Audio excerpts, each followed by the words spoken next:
Hey everybody, it's me Tracy, and I'm here with my friend Buster, our paint horse, and I'm going to talk a little bit in this video about halters. Got a couple of different halters. Of course, there is the nylon halter. It's got a nice buckle and everything on it. Goes onto the horse and buckles on the side of his face. And I also have a rope halter. Kind of an inexpensive little rope halter, and we're going to go over how to tie a knot so that it doesn't slip or get too tight when your horse, if it happens to pull back or get spooked of something. So we're going to go over these two a little bit.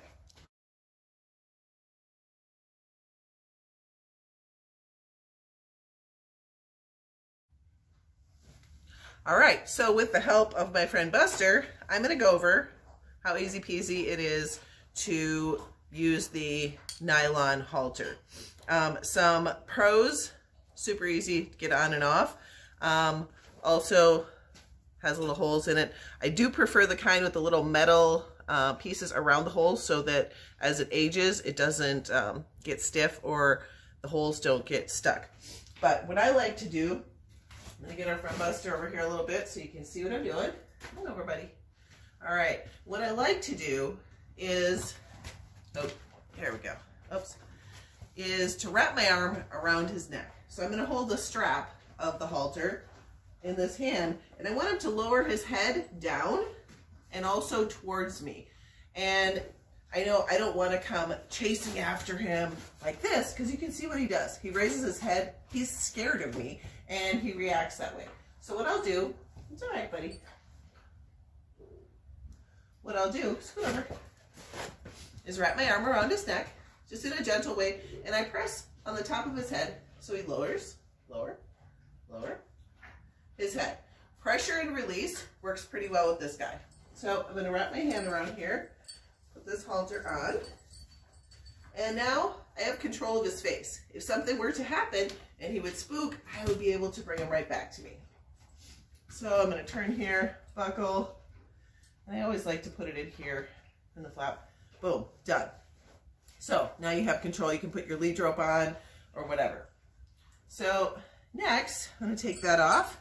We're going to do the rope halter and show you some reasons that I prefer that.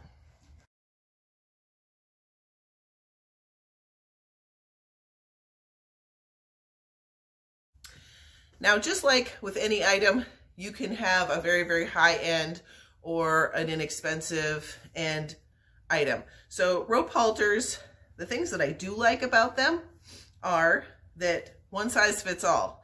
I mean, we could have a thoroughbred with the largest head or a smaller Arabian with a smaller head. This thing's going to fit everything. You don't have to buy multiple halters if you don't want to. We like to have one for each horse just so it's easier to travel with them all together. The other thing I like about the rope halter is it has a narrow nose bend. So it seems like you have a little bit more control, where some horses or mules or larger horses might pull against the halter. It seems to have a little more control for you, and you can place it on them easier. So I'm going to show you how to do that. All right, now just like with the nylon halter, I'm going to use my technique of wrapping my arm around his neck. So I'll ask him to come over here a little closer so you can see it on the camera. Step over, buddy. Thank you. And I'll just wrap my arm around his neck. And again, if he doesn't lower his head, I would push down, but he is. So I'm just going to grab the halter. Now I'm going to ask him to put it a little bit lower. I don't want his head to be out of reach, but I also don't want it to be too low for me. I know you like kisses. Thank you. All right. So I'm going to get him to lower his head. And then I'm going to slip the halter onto his nose. And there we go. Boom. And how we're going to tie this, step a little closer, big guy. So I'm going to make sure that this is up nice and snug. You don't want the halter to be too tight on them, but you also don't want space underneath so that they can put their foot or get something caught on it. So this one happens to have 2 strings. Some just have 1. So you put them both through the loop. And I'm going to put it where I like to have the halter or a bridle, and you put it on him snug but not too tight. So now you've got it through there. I wrap it all the way around. I don't want it to be above this loop. I want it to be below, and then pull it through like so.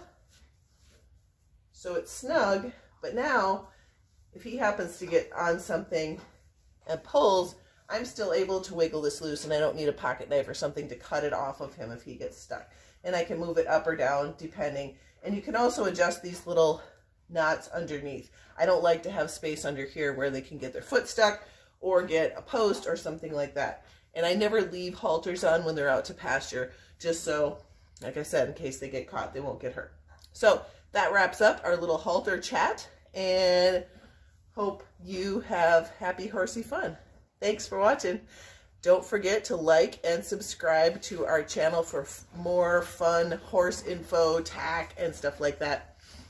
Goodbye from me and Buster. See you later.